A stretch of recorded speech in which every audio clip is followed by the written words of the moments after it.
Bonjour à vous tous. Merci d'être aussi nombreux à nous rejoindre donc, pour ce nouveau webinaire de l'Observatoire Comédia. Comme vous le savez, l'Observatoire Comédia souhaite mettre en valeur et en avant l'ensemble des entreprises de son écosystème dans une dynamique qui est celle véritablement d'accélérer le business de chacune de ces entreprises. La crise du Covid n'a pas épargné la filière de la communication, comme vous le savez, et donc il est plus que jamais important d'essayer de donner de visibilité à chacune des entreprises pour leur permettre de reprendre contact, de reprendre des leads, et comme j'aime à dire souvent, d'abord de signer des bons de commande, parce que c'est quand même ça l'objectif que nous souhaitons poursuivre.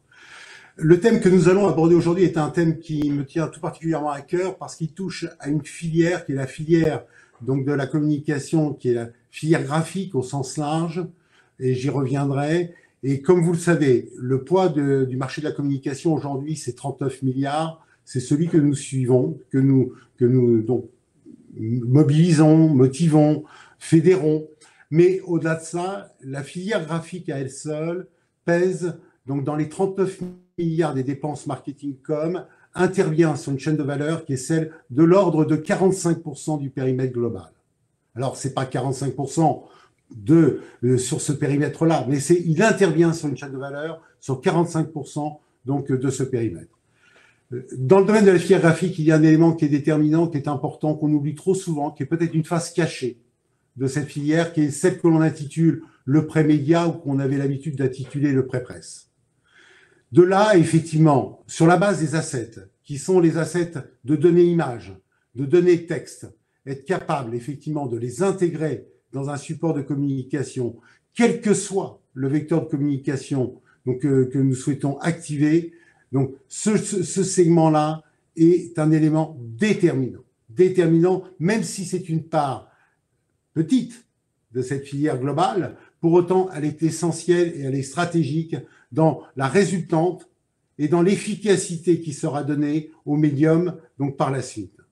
C'est pour cela qu'il m'est apparu important, avec nos adhérents ici présents et que Louison donc représentera ensuite, donc de les faire intervenir pour leur montrer comment aujourd'hui on peut optimiser, simplifier, automatiser, et on sait qu'actuellement, dans ce contexte économique aussi difficile, tout acteur, donneur d'ordre, quel qu'il soit, acteur de la filière de la communication, et vous êtes très représentés donc cet après-midi, ou que ce soit des grands donneurs d'ordre, et nous aurons le plaisir d'ailleurs d'avoir le témoignage d'Airbus sur le sujet de Thomas, donc voir ô combien on doit chercher les plans d'optimisation dans chaque segment de la communication. Et celui que nous allons vous présenter aujourd'hui y contribue, et c'est ainsi pour lequel nous avons souhaité effectivement porter ces enjeux. Je sais qu'au sein de la filière, vous êtes nombreux à réfléchir et à travailler sur ces segments. Mais là, je crois qu'effectivement, nous avons une solution qui existe, comme d'autres, certes, mais il était important donc, de vous sensibiliser sur ce segment, qui est un segment très important dans l'efficacité de ce que doit être la communication aujourd'hui. Et peut-être encore aujourd'hui plus que jamais. La rapidité est un élément déterminant, l'efficacité est un élément déterminant, l'optimisation des coûts est un élément déterminant. Et sur ce segment, je pense qu'effectivement, vous devez porter toute l'attention. Parce qu'une communication réussie, c'est également une communication bien produite. Louison, ma chère Louison, merci encore de nous avoir permis d'organiser donc ce nouveau webinaire. Je te laisse la parole et je vais laisser effectivement la parole à nos invités que je remercie encore très chaleureusement de leur présence. Et j'aurai le plaisir de conclure cette heure que nous allons passer ensemble, qui, je crois, sera un très bon moment. Merci Dominique. Bonjour à tous. Donc effectivement, avant de rentrer dans le vif du sujet de cette table ronde et de donner la parole à Eric, directeur de SNC, petite précision, n'hésitez pas tout au long de ce webinaire à poser vos questions. Nous aurons le temps d'y répondre à la fin de la table ronde sur les sujets que vous souhaitez aborder. Voilà. Merci à tous. Bon webinaire et Eric, je te laisse la parole. Eric, ton micro est coupé. Hop. Merci. Merci Louison, merci Dominique. Désolé. Pour cette belle introduction et l'occasion de présenter devant vos adhérents Donc, comme Louison avait dit, je suis distributeur de la solution Chili en France. Et on est ici ensemble avec Sylvain Westerlop, responsable de pré-vente de Chili Publish, et Thomas Julet, consultant pour Airbus, qui présentera aujourd'hui le plateforme qu'il a développé. Sylvain, je vais commencer avec une question pour toi. Ouais. Donc, la vision de Chili Publish est de simplifier et d'automatiser la production de supports graphiques à l'aide de Smart Templates. Pourrais-tu nous expliquer le concept de ces gabarits intelligents? Oui, bien sûr. Donc, les gabarits intelligents, ou encore ce qu'on appelle les Smart Templates dans notre langage, sont des documents qui, avant tout, sont basés sur InDesign ou sur Illustrator, puisqu'on propose en fait des plugins sur chacune de ces deux plateformes PAO pour pouvoir intégrer les documents sur la plateforme Chili en ligne. Une fois que ce document va être déposé sur la plateforme en ligne, en fait, ce qu'on va venir à rapporter derrière, c'est 3 couches supplémentaires en fait sur le document.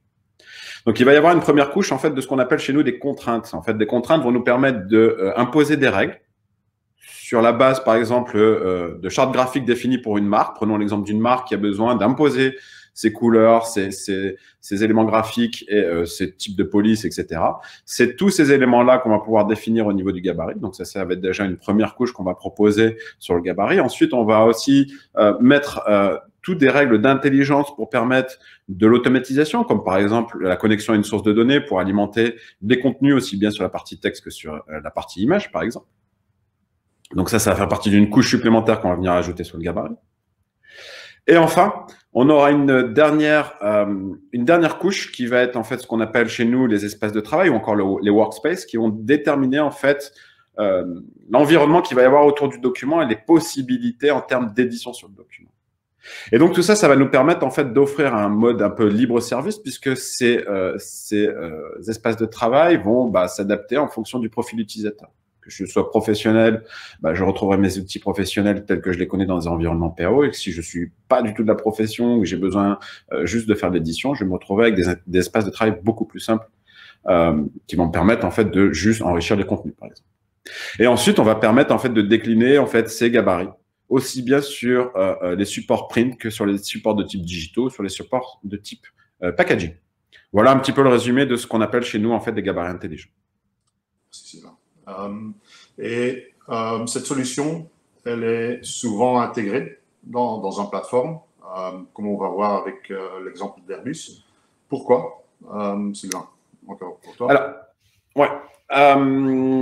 En fait, ce qui se passe déjà avant tout dans la philosophie de l'outil de Chili, c'est de proposer ce qu'on appelle des API ouvertes.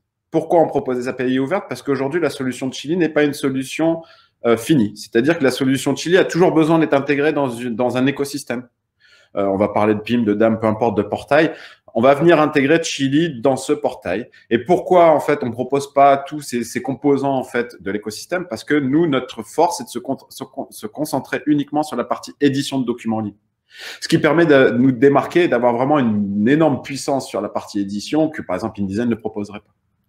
Et donc, tout ça va s'appuyer sur nos API ouvertes, puisque en fait, dans notre philosophie, on est vraiment basé sur ce qu'on appelle la méthodologie API First, qui permet avant tout d'abord de développer, lorsqu'on a une nouvelle fonctionnalité, on va d'abord développer le web service qui va permettre de piloter tout ça à travers nos API.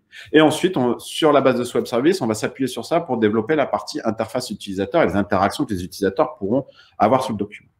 Et donc, tout ça, ça permet vraiment d'avoir une grande puissance sur la partie intégration puisque toute action possible sur le document sont masquées derrière par une API, par un web service. Et donc, après, vous aurez la possibilité de pouvoir venir intégrer ça dans votre écosystème. Et aussi, grâce à notre écosystème, là, je parle plus de l'écosystème Chili en tant que tel, on va s'appuyer sur des partenaires, sur des consultants, comme par exemple ici Thomas pour le projet Airbus, qui, eux, vont permettre en fait de faire leur petite leur cuisine et après concocter, je dirais, un projet fini dans l'écosystème. Merci Sylvain. On va voir un témoignage d'Airbus. Chili Publisher est forcément une solution qui est uniquement orientée aux grands groupes. Alors, je dirais quelque part oui et non. On a une solution aujourd'hui qui est full SaaS, donc qui est complètement adaptable par rapport à la taille de l'organisation, à la taille du projet. Ce qui veut dire par là que des grands groupes comme Airbus, eux, peuvent créer leur propre plateforme de communication avec Chili Publisher. Et donc, effectivement, là, on s'adresse à des grands groupes. Mais on a aussi, grâce à cette solution SaaS qui est complètement adaptable, la possibilité de s'adresser à tout type d'organisation. Des organisations qui pourraient être, par exemple, des plus petites structures, des moyennes ou des petites entreprises qui ont besoin, par exemple, de proposer à des réseaux de distribution et des franchises de personnaliser des supports marketing. On va pouvoir aussi leur proposer nos solutions avec, bien sûr, une adaptation par rapport aux besoins et aux projets. Et donc, tous ces besoins de communication visuelle vont venir s'adapter, se localiser, se personnaliser pour ces différentes filières. Pour tous les acteurs de la filière de la communication, ils vont pouvoir en fait bénéficier de cette solution et venir agréger en fait tous les participants autour de la partie pré-média. Donc, je parlerai aussi bien de la partie agence, puisque les agences aussi sont très friands et très utilisateurs de nos solutions. Ce qu'il faut savoir aujourd'hui, c'est que la majeure partie des grosses agences françaises aujourd'hui sont équipées de nos solutions. Mais aussi, on va avoir dans la boucle des imprimeurs aussi qui, eux, dans la chaîne complète graphique, ont besoin aussi de venir se connecter sur nos solutions pour pouvoir, après, pré-presse, créer en fait la production de leurs documents et l'impression des documents. Merci Sylvain. Maintenant, je me tourne vers toi, Thomas. Merci de nous joindre et de vouloir présenter dans ce webinaire. Pourrais-tu d'abord nous décrire en fait la problématique d'Airbus dans la communication avant que vous avez créé ce nouveau plateforme? Oui. Alors, j'ai eu le plaisir d'accompagner Airbus en tant que consultant indépendant dans le cadre de 2 problématiques. Une première problématique qui était plus orientée sur le portail de marque, dans le cadre du portail du brand, donc de proposer une solution self-service qui permettait d'appliquer des guidelines avec un outil donc de self-service.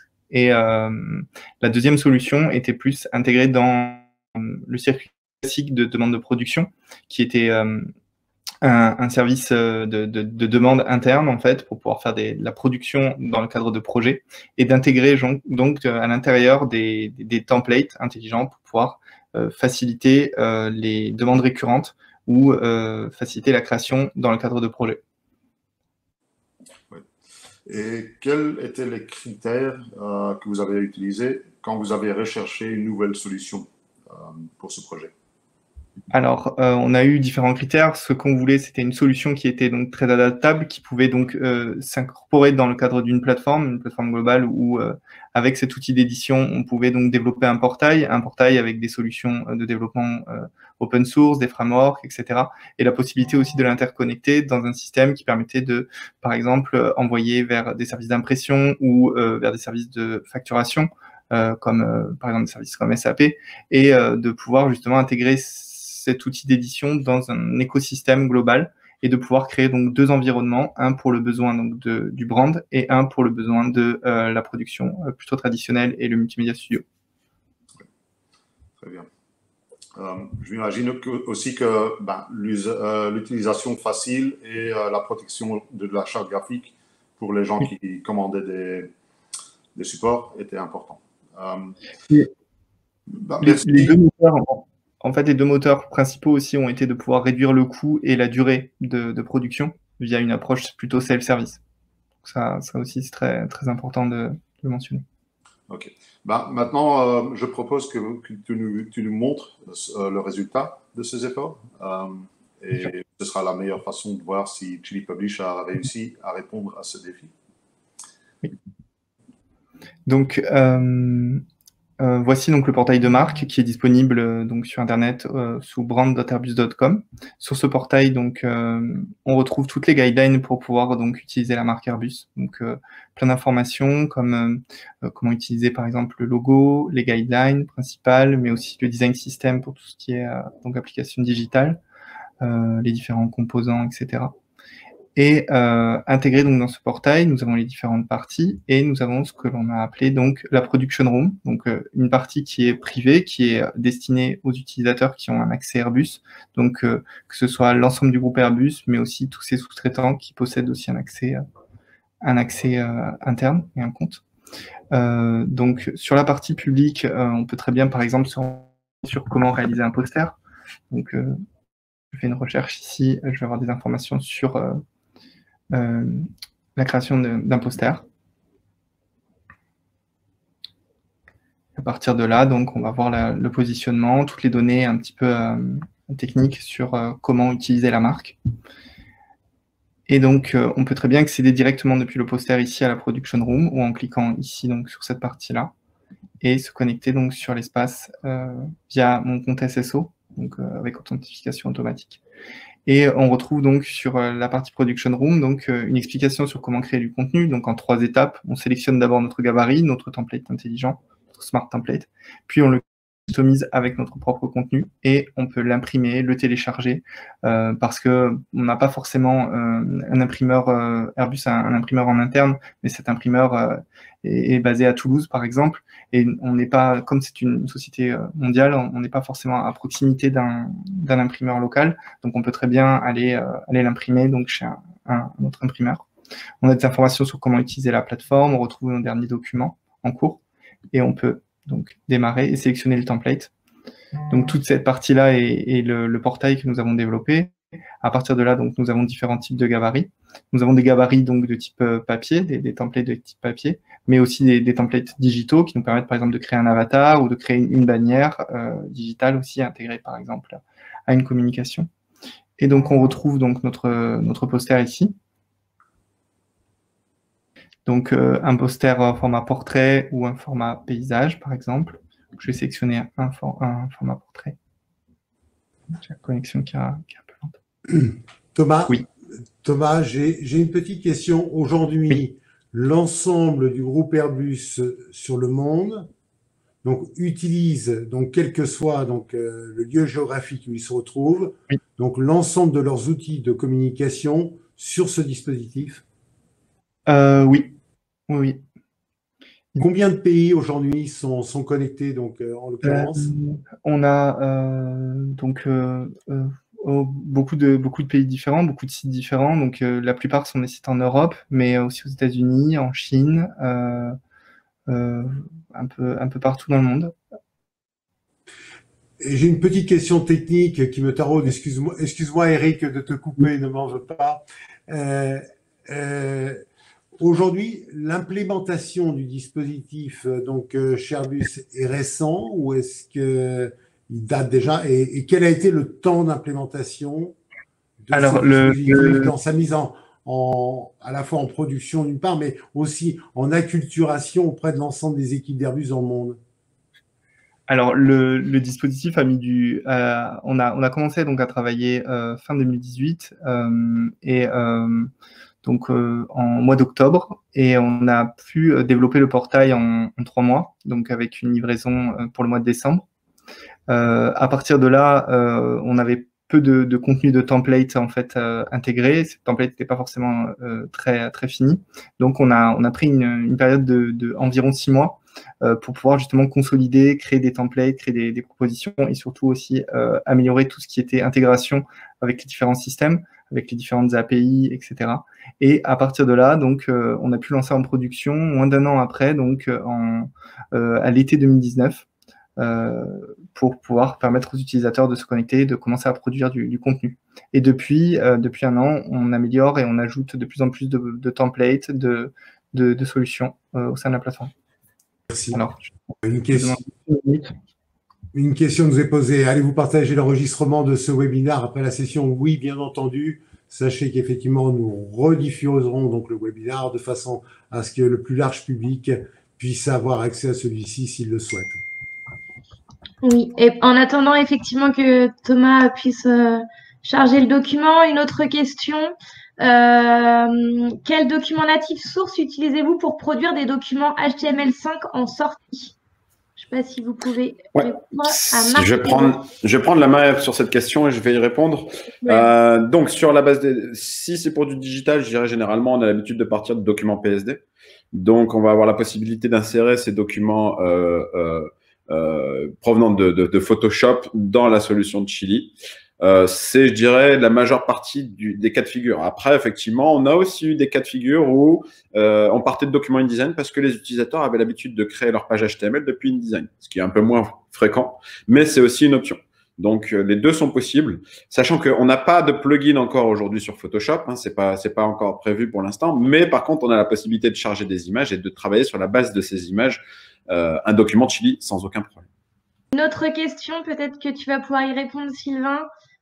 Proposez-vous une intégration avec des plateformes de print on demand au niveau mondial? Bien sûr, bien sûr. Je dirais après, tout est à voir en fonction des types de plateformes, mais on a aussi dans notre écosystème des partenaires qui ont aussi ces systèmes de ce qu'on appelle encore MIS, ou ça dépend après comment vous les appelez, mais c'est ce que souvent on entend parler dans notre écosystème, des MIS, qui eux vont proposer justement en fait ces plateformes de print on demand pour leurs utilisateurs finaux, avec aussi la possibilité d'édition de documents basée sur notre solution.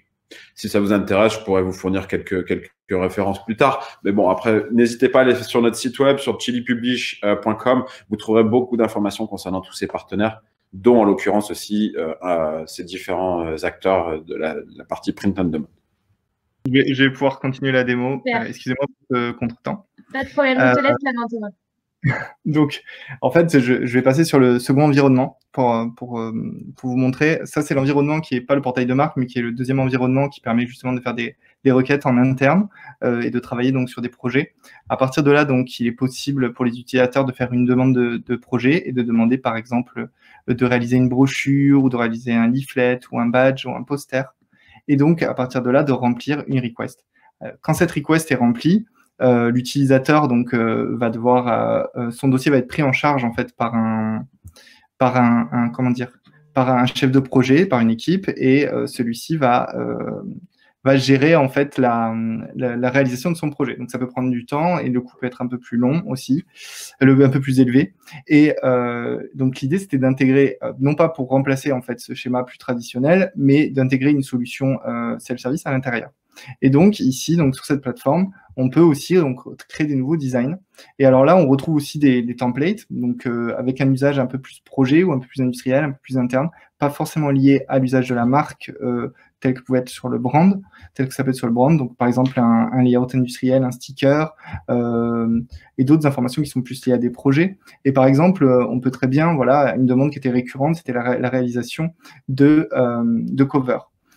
Pour justement des documents. Et en fait, l'idée, c'était juste de pouvoir justement changer uniquement la cover, le détail de la cover, par exemple le numéro d'issue, etc., et de pouvoir le faire soi-même. Donc, on a intégré donc ce Smart Template pour pouvoir le tester.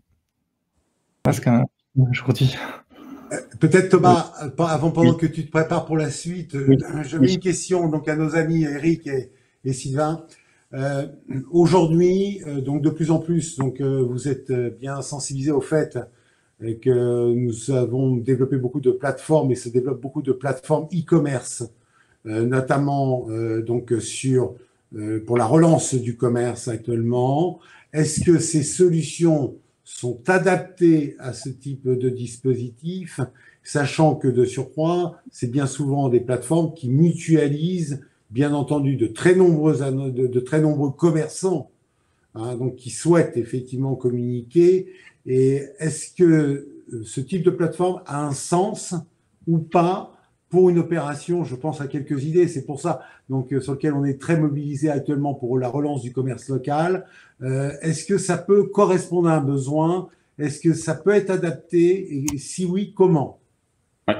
Eric, avant que tu veuilles répondre, je vais prendre la main sur le sujet. OK.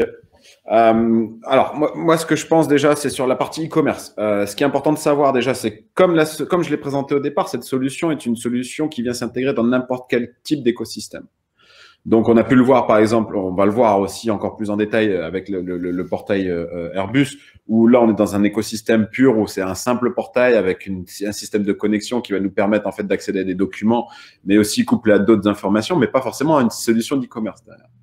On va aussi avoir d'autres cas de figure où là, dans le cas où on cherche à redévelopper du business pour des imprimeurs ou des marques ou des choses comme ça, la possibilité aussi de proposer sur la base de solutions e-commerce comme par exemple les grands standards, hein, on va parler des standards français, Magento, PrestaShop et autres, d'avoir déjà des connecteurs qui existent sur le marché pour aller s'intégrer dans ces solutions e-commerce.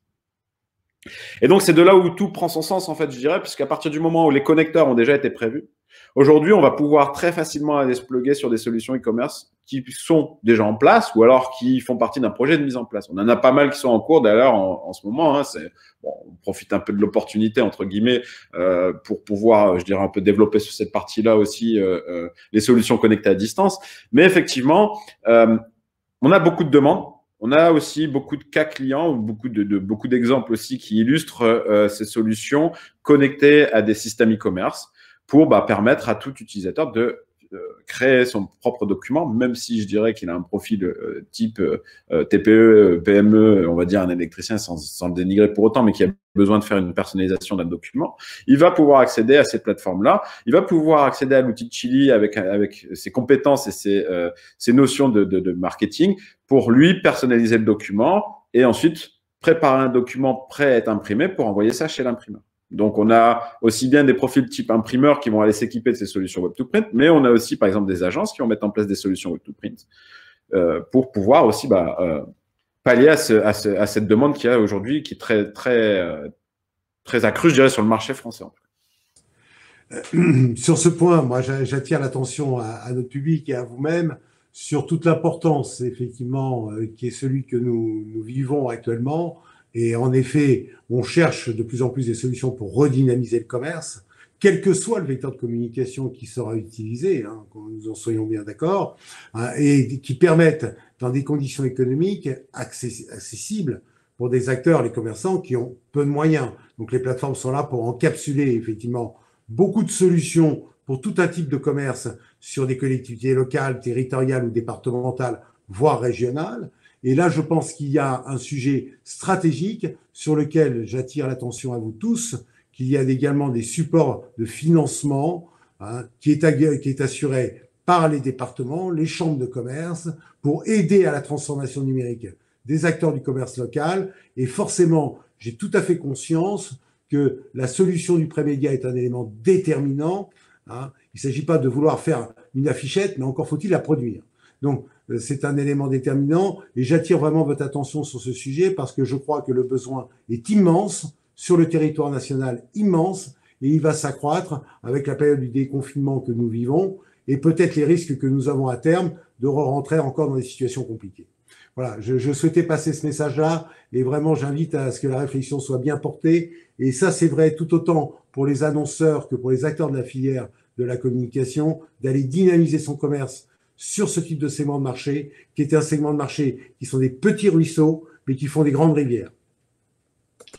Okay. Entre-temps, j'ai trouvé une vidéo qui montre en fait ce que voulait montrer Thomas, parce que on manque le temps pour attendre qu'il nous montre en live. Donc, Thomas, si tu es là, tu peux faire les commentaires. Oui, tout à fait. Oui, pardon, excusez-moi.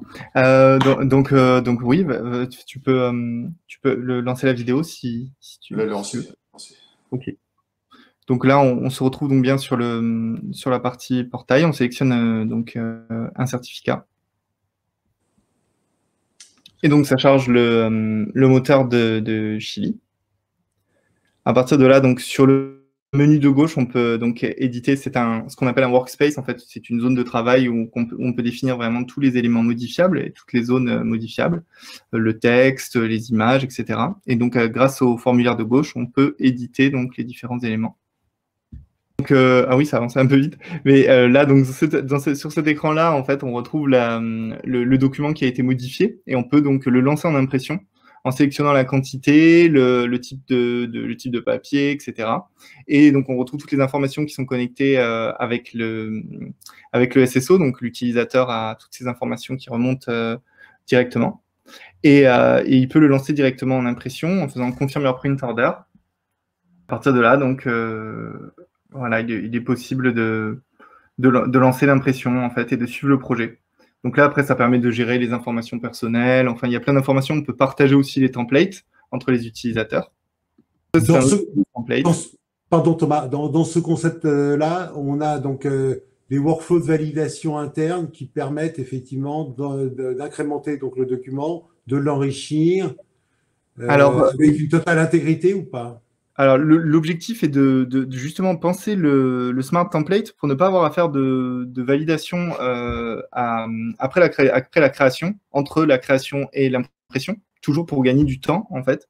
Donc, le but, c'est de pouvoir justement bien baliser le smart template pour que l'utilisateur n'ait pas à dire l'intermédiaire, ou du moins n'ait pas à avoir d'intermédiaire qui va valider, en fait, la production.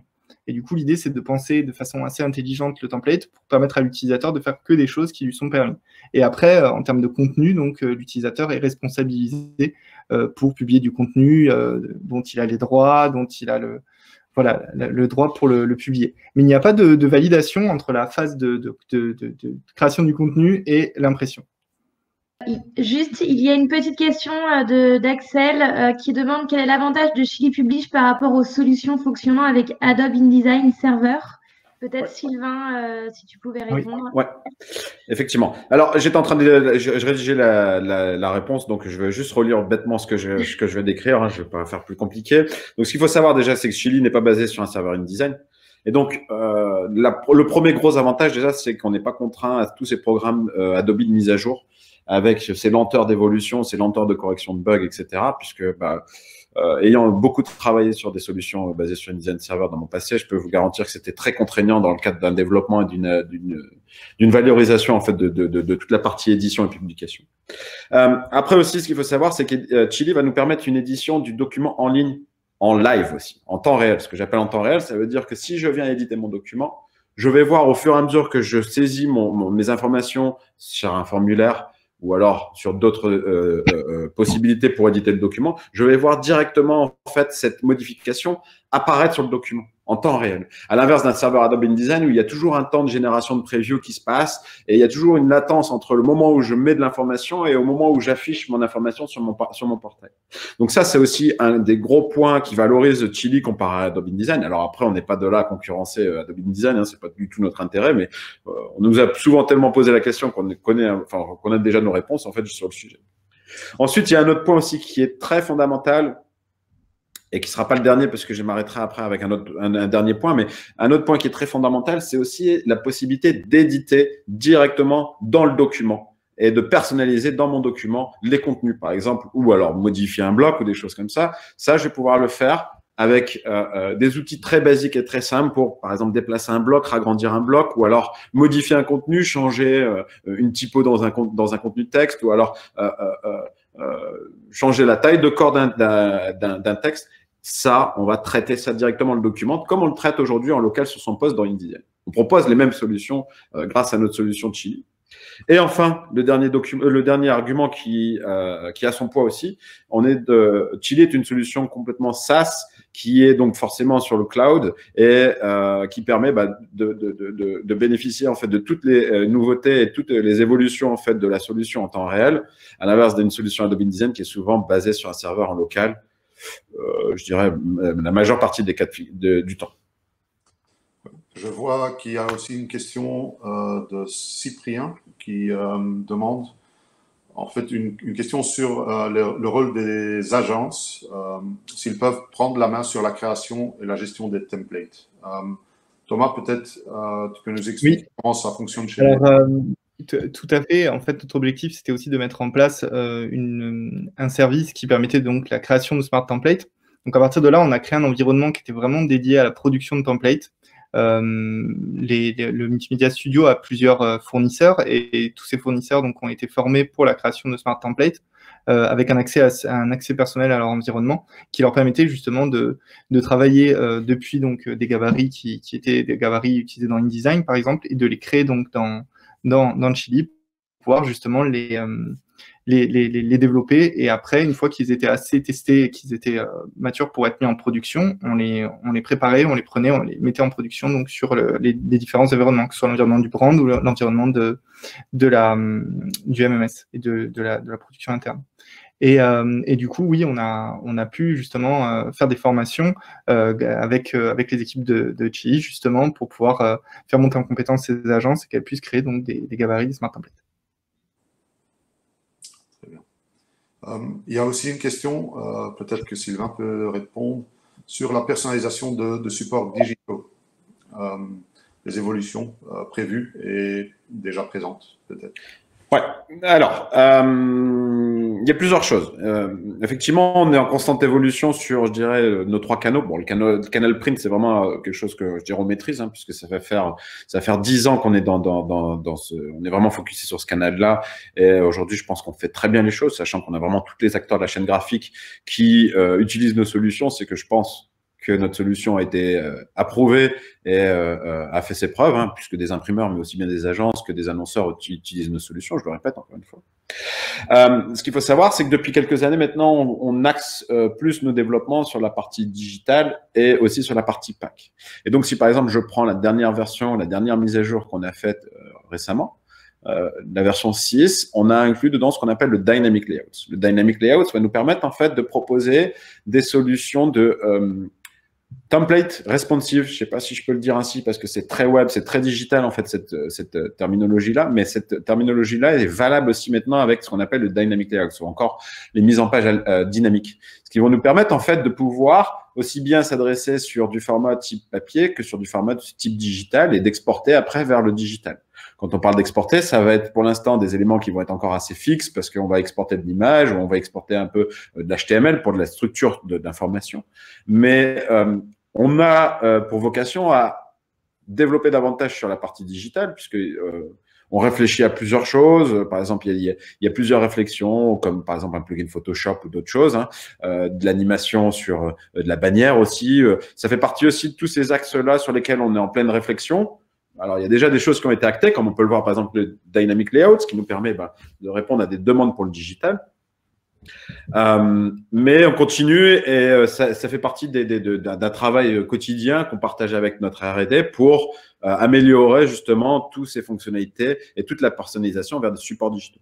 Donc aujourd'hui, on est déjà capable de proposer et d'offrir des solutions pour le digital avec ces capacités, ces possibilités. On va les étoffer au fur et à mesure qu'on avancera, je dirais, dans le temps et au fur et à mesure que notre solution évoluera. Excuse-moi, je vais réinsister sur le sujet, mais très concrètement, sur le digital, quels sont les vecteurs qui sont activés? Alors, principalement tout ce qui est création de bannières, création d'entêtes de sites, et après tout ce qui va être alimentation des réseaux sociaux. Alors, des bannières, quand je parle de bannières, c'est bannières multidimensions. On pourrait très bien créer un même contenu et l'automatiser et le diffuser pour que ce soit une bannière LinkedIn, que ce soit la même bannière mais qui va être adaptée au format Facebook. Et aussi, à côté de ça, j'aurais besoin en parallèle de créer une bannière pour Twitter, par exemple. Et donc, on va concentrer l'ensemble des contenus dans le document. Et après, on va automatiser avec le système de Dynamic Layout l'export de ces bannières-là vers les différents formats associés. Ça répond bien à la question, Dominique? Presque. Ah. J'y reviendrai. Ok, on en rediscutera alors à ce moment-là. Merci à toi. Je t'en prie. Donc, les prochaines étapes du plateforme après réactivation, je dirais, hein, après cette démonstration. Les prochaines étapes qui sont envisagées pour cette plateforme. Thomas? Les prochaines étapes, les prochaines étapes vont être de développer encore plus de templates, de smart templates pour différents sujets, pour différents types de communication, différents types de services comme le marketing ou les ressources humaines en fait qui ont aussi des chartes en fait qui leur sont propres. À partir de là, donc on va augmenter l'offre et aussi donc travailler pour faire connaître la plateforme et faire connaître en fait cette alternative aux différents services internes pour pouvoir justement leur permettre de créer du contenu plus rapidement. Merci. Donc dans l'organisation de webinars, de sessions de formation, de discussion, de sensibilisation aussi sur cette option. On aimerait aussi augmenter l'intégration. Là, comme vous pouvez le voir, le Workspace est intégré de façon classique, mais on aimerait rajouter encore aussi des interactions au niveau de l'expérience utilisateur, en fait, et l'améliorer aussi de plus en plus. Voilà. Eric, Juste une petite précision, je ne l'ai pas dit tout à l'heure, mais pour ceux qui le souhaitent, il y a un sondage qui est mis en place tout au long de ce webinaire. Donc, pour ceux qui souhaitent aller plus loin dans la réflexion avec Chili, n'hésitez pas à nous le signaler ici. Nous pourrons vous mettre en relation à la suite de ce webinaire. Je vous laisse la main, Dominique, pardon. merci Louison. Oui, alors, est-ce qu'on peut parler un peu d'argent, un peu de sous, là? Parce que effectivement, vous savez qu'aujourd'hui, la filière a été très impactée donc, et continue à l'être malheureusement hein, par cette période économique très compliquée pour elle. Est-ce que vous pouvez nous en dire quelques mots ou est-ce que ce n'est pas le lieu d'aujourd'hui? N'ayons pas peur de le dire, mais je pense que c'est important aussi de savoir un peu valoriser les choses parce que je suis Airbus, même si je suis affecté par la crise, je ne suis pas contraint avec les mêmes priorités que lorsque je suis agence de communication et je dois améliorer mon processus de fabrication pré-média, donc je ne peux pas dépenser les mêmes sous si j'ai envie de faire le pas. Qu'est-ce que vous pouvez nous en dire ou nous donner des indicateurs? Je ne demande pas des précisions, mon cher Eric, mais donner quand même quelques indicateurs, tant même qui nous permet de nous mettre en réassurance sur ce sujet. Oui, donc comme on l'avait évoqué, c'est pas que pour les grands groupes. Il y a beaucoup de petites et moyennes entreprises qui utilisent notre solution, et notamment à l'aide de nos amis de la filière de la communication, qui mettent en place des plateformes et qui les partagent sur plusieurs clients d'une taille plus modeste que les grands groupes. On a aussi évoqué que c'est une solution SaaS qui est adaptable à la taille de l'organisation. Donc, on commence, si on parle de licence Chili, dans l'environ de 10 000 € par an. Et cela, pour certains, c'est partagé par des agences. Maintenant, ce qui est important dans ce temps aussi, c'est la possibilité de la commande à distance et le gain de temps, le gain d'efficacité qu'on peut avoir avec des solutions en ligne. Justement, en termes d'optimisation, donc le ROI est un élément important et stratégique aujourd'hui dans tout un investissement, quel qu'il soit. Donc, vous mettez en place des indicateurs au sein de la solution elle-même qui permet de voir un peu la productivité, ou c'est prévu ou pas? Oui. Donc, on a un système en place qui permet de voir le nombre d'éléments qui sont produits, que ce soit des PDF, des images et autres. Donc, ça, c'est présent dans le système. Maintenant, il y a aussi la possibilité, via nos API, de le réutiliser. Je pense que Thomas a créé un dashboard.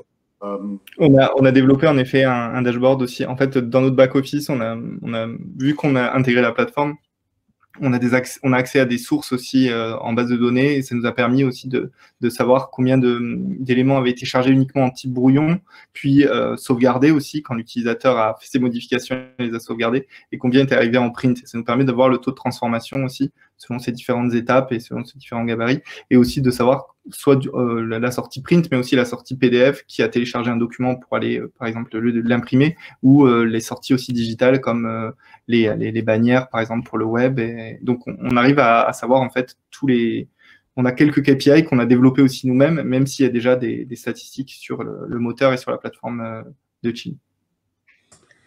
Louison, il y a une très belle question là. J'aimerais qu'on la pose celle-là parce que elle me brûle les lèvres. Oui, c'est en complément de la question de Dominique juste avant, donc on va insister un petit peu. On nous demande de préciser quel est justement votre modèle économique. Et une deuxième question, comme ça, on tout sera dit. Y a-t-il une limitation sur le nombre de documents produits dans Chili et sur le nombre d'utilisateurs? Oui. Voilà. Donc, deux questions. Une question qui reformule en fait la question de Dominique. Le modèle économique, c'est un abonnement annuel sur le SaaS, hébergé, géré par nous. Il n'y a pas de limitation sur le nombre d'utilisateurs. En fait, dans des organisations comme Airbus, tous les employés ont accès au gabarit. le nombre d'utilisateurs n'est pas limité, mais le modèle d'abonnement s'adapte bien sûr au volume de documents produits. Thomas, combien d'utilisateurs, si ce n'est pas indiscret, donc, sur Airbus aujourd'hui? Alors, le nombre d'utilisateurs peut varier en fait, et on a eu une décroissance suite à la crise sanitaire, mais on a environ, on peut dire, environ sur la plateforme, en tout cas, une trentaine d'utilisateurs par jour qui créent des templates à peu près. Ce nombre est en fait uniquement par du référencement naturel, parce qu'on a très peu promu la plateforme, où elle se retrouve en fait, en tout cas, dans le parcours actuel de l'utilisateur. On met en place donc des alternatives, que ce soit sur le brand, oui, ou sur le projet. Et on a des utilisateurs aussi qui sont récurrents, puisque comme on leur a développé des templates qui sont propres à leurs besoins, ils vont revenir donc selon des cycles, et là, ce sera uniquement pour utiliser leur template dans le cadre d'un mode projet et récurrent en fait. Donc, sur le template personnalisé, ceux-ci sont verrouillés puisque les autres utilisateurs ou les visiteurs ne peuvent pas les utiliser. Et sur les autres, en libre service, voilà, on a à peu près une trentaine de visites par jour. Mais ça peut varier après en fonction des périodes. Merci Thomas. Ce que je voudrais aussi proposer aux participants de ce webinaire, c'est qu'on fera une démo live personnalisée pour les participants par après, parce que vu les circonstances, on n'a pas pu voir beaucoup pendant le webinaire même. Qui est un petit souci technique. Nous, le webinaire va toucher rapidement à sa fin. On va se rapprocher tout doucement de la conclusion. Donc, je vous propose peut-être voilà, de conclure, Sylvain et Eric. Et après, nous laisserons la main à Dominique pour vraiment donner le mot de la fin sur cette heure de webinaire, si vous le voulez bien. Je remercie en tout cas l'Observatoire pour l'opportunité qu'on a eue de présenter. Je pense qu'il y a un vrai intérêt à automatiser, à simplifier les processus dans la communication. Les départements de marketing doivent de plus en plus en créer, et on peut aider à gagner de l'efficacité et des gains dans les coûts également. Ouais. Au-dessus de ça, moi, ce que je vais rajouter aussi par rapport à ce que disait Eric, je rejoins et j'insiste encore un petit peu sur cette partie-là. Je dirais en tant que responsable sur la partie avant-vente, je me ferai un plaisir, en tout cas, si toutefois vous avez le moindre projet ou vous avez des idées que vous souhaitez développer, je me ferai un plaisir de vous accompagner, et aussi de vous faire part un petit peu de l'expertise qu'on peut avoir aussi, appuyer sur d'autres clients, et puis essayer de vous accompagner et vous encourager à développer cette partie-là par certains KPI qu'on pourra vous présenter lors d'une démo un peu plus personnalisée ou une démo un peu plus axée par rapport à vos besoins. Mais en tout cas, je me ferai un grand plaisir avec Eric, bien sûr, de planifier ça ensemble sans aucun problème. Et en tout cas, encore une fois, moi, je remercie aussi sous le nom de Chili Publish, je remercie beaucoup tous les adhérents qui sont présents, mais aussi l'Observatoire comme média pour toute l'intention portée sur ces 50 minutes passées. Et ce fait un plaisir vraiment pour moi pour partager un petit peu mon expérience, et ça me fera encore plus plaisir d'en partager davantage avec vous si vous le souhaitez. Merci à tous. Et je remercie également Thomas, n'oublions pas. Merci. Participation. Dominique, le parole. Ok. Louison, veux-tu rajouter un mot? Non, je conclue. Merci également à vous trois d'avoir participé à ce webinaire sur ce sujet extrêmement intéressant. Dominique, je vous laisse dire le mot de la fin. Bien, écoutez, d'abord, merci à vous tous. Merci pour votre fidélité, pour les adhérents qui sont ici présents et réunis lors de ce webinaire. Je crois que si j'ai un mot à faire passer auprès de vous tous, je pense que cette période très difficile que vous vivez tous, et j'en ai profondément conscience, pour travailler au quotidien avec nombre d'entre vous sur comment redynamiser, nous avons, nous, une conviction forte, c'est que toutes les solutions, quelles qu'elles soient, elles doivent être connues. On est un monde de la communication extrêmement atomisé, nous le savons, plein de belles solutions, faut-il les connaître? Je crois que notre rôle, et n'hésitez pas, nous, à nous solliciter, notre rôle et de faire valoir et de faire savoir, donc effectivement, toute la valeur distinctive que vous apportez. Et on a besoin aussi, donc, de vous, chaque acteur de cette filière de la communication, de redéclencher effectivement des bons de commande de la part des grandes marques et des grands groupes qui, vous savez, constituent, je dirais, le nerf de la guerre économique, parce qu'effectivement, les 39 milliards dont je parlais tout à l'heure, ce n'est aujourd'hui à 90% que des grandes marques. Donc, ils sont 700 à attribuer ces sommes-là. Pour autant, je tiens à vous le dire, nous vivons au quotidien au sein de l'Observatoire sur les travaux que nous menons sur, je dirais, les corps intermédiaires, si je peux dire, gouvernement, donc préfecture, département, région. On s'aperçoit que la commande publique donc, est un élément, peut-être ne le savez-vous pas, qui est terriblement enclenché actuellement pour aider bien sûr le commerce, mais aussi les TPE, PME, donc dans les départements et dans les régions. Et je crois que nous portons ce sujet-là pour la filière de la communication pour permettre à cette filière de reprendre du souffle, pas toujours sur les grands comptes, pas forcément sur les grands comptes, mais nous comptons également beaucoup sur la commande publique, parce que les acteurs publics, vous l'avez peut-être vu dans les derniers donc, résultats que nous avons eu à publier, notamment au niveau du BUMP, le troisième annonceur national, c'est l'État. Donc, l'État s'est aussi engagé sur, effectivement, sa propre transformation numérique, s'est également engagé en soutien auprès des acteurs de la filière. Nous essayons d'y œuvrer le maximum pour que la commande publique puisse également irriguer. Regardez cela de près, c'est un élément important. Et mon cher Eric, la commande publique est également un sujet qui est complètement concerné par vos solutions techniques. Donc et je l'évoquais tout à l'heure, au titre du commerce local, mais bien plus encore. Voilà ce que je voulais vous dire.